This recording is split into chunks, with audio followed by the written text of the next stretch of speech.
I had always grown up wanting to do this part. When I was a little kid, I would put the videotape in and start teaching it to myself. By the time I came to New York and I started learning it for real, I already knew a lot of it, actually. On and off for the last 17, 18 years, I've been dancing the same role. My name is Andrew Veyette, and I'm a principal dancer with New York City Ballet. Stars and Stripes is a ballet choreographed by George Balanchine. The music was composed by John Philip Sousa, and it was orchestrated by Hershey K.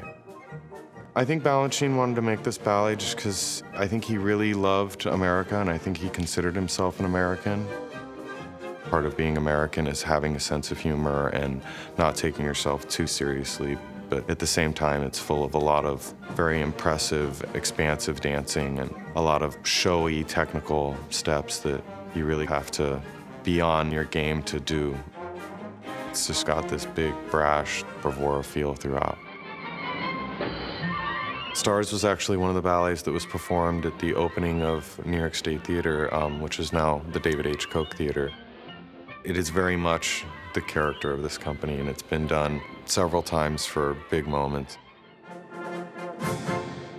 I don't think there's much of a story to it, but there's definitely some characters. My role that I dance is called El Capitan. I think of my role as kind of an exaggeration of maybe the way the rest of the world sees Americans, which is a little overly confident and a little showy. And she's kind of coy and always teasing him a little bit.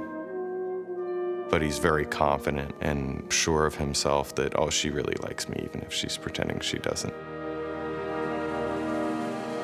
The solo, I think, is probably the best example of the character. There's a little look over the shoulder back at the audience, like you're saying, hold on, I got one more thing. He's really overselling everything, and there's always a little bit of a wink and a nod with every step you're doing. It's almost impossible to go too far with the sell of what you're dancing. The part was choreographed on Jacques d'Amboise.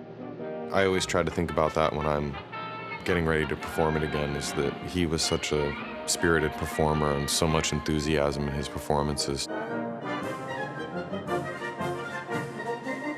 You kind of have to be a little bit of a cheeseball to really do this part justice, because it's just not something that is as fun to watch if the guy's taking himself too seriously.